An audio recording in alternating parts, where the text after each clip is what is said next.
Greetings from the command. We continue to inform you on Earth about much that has been hidden from everyone over eons of time.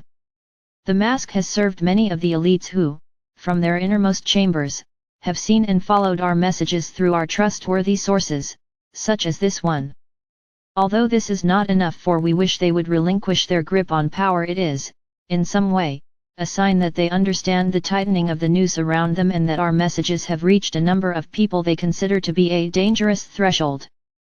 For the more souls that comprehend the depth of the dynamics of life on Earth, the more easily the tangled web unravels, bringing a true understanding of what it means to be on Earth, why, and for what purpose, as well as what has happened over the last 26,000 years on the planet, where you were imprisoned by those who today claim to safeguard your security and your lives. Thus, the more we inform you about what truly happens on the planet, the more people ride the vibrations you sustain, accelerating the mass awakening. Not only what occurs on the planet, but what exists on it. There are powerful beings in the depths of your oceans that are monitored by us of the Federation, both those with inclinations far from friendly and those who are guardians and have assisted your evolution for thousands of years. Speaking of whales and dolphins brings us joy, for they have helped cleanse the heavy karma of Earth, as well as sent new information into the planetary grid, subtly refining the impressions left by the collective unconscious. They carry the mission of instructing you more directly in the future, when they can finally interact freely with surface humans without being objects of hunting and persecution.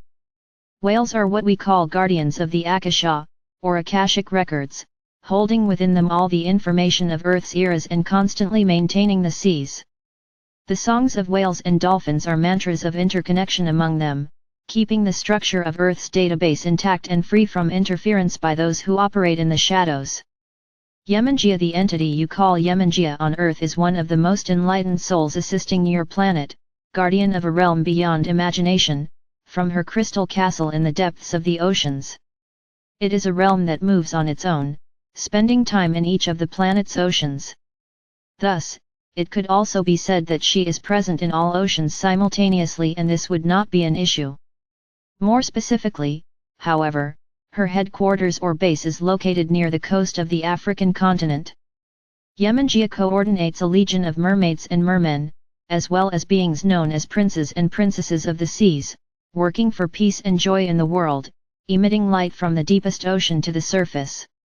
It is a realm of pure crystal, of purely crystalline energy, with the function of balancing the energies of the oceans alongside all living beings in the physical realm, who are 100% interconnected with Yemenjia's crystal kingdom. At a certain depth in an ocean, there exists a special portal that separates that massive body of water from Yemenjia's crystal kingdom. Upon crossing this wall or portal, one enters a realm where there is no water. Looking up, it is as if the ceiling of this crystal kingdom were made of glass, resembling an aquarium. This entire ceiling displays the physical ocean, yet within the crystal kingdom, there is no water, only stunning beings like mermaids, mermen, princes and princesses in their radiant humanoid bodies of the fourth and fifth dimensions. Beyond these, there are other beings that are half humanoid and half sea creature, including sharks and dolphins, among others. Poseidon or Neptune himself is also an inhabitant of this realm and, indeed, he is as the stories describe. He truly exists and is a very powerful being. Gaia sends powerful energy projections to this realm, which are received there and subsequently injected into the physical portion of this realm, the physical ocean always observed by all above your heads. You have heard many tales from fishermen and sailors who were seduced by mermaids during their journeys at sea. They encountered them and were enchanted by their sweet, magnetic songs. Is this real? Yes, indeed it is. But here's a brief explanation about most of these occurrences. Many of those seduced were or are actually mermen and or mermaids who were in the physical part of the planet, in a human avatar, experiencing being human. At a certain point, after the experience concluded, Yemenjia naturally sent someone for them, in mutual agreement with that being. Many of you now in the physical realm who feel a deep connection to the waters were once sea beings and or underwent enchantment processes, simply entering the physical realm as adult humans. There is still much to be revealed, and throughout this auspicious time, we will continue to inform you. This kingdom of Yemenjia also serves as a crystalline portal to other aquatic realms across the galaxy, such as Sirius B, Delphinus, and many others. These are connection points throughout the galaxy.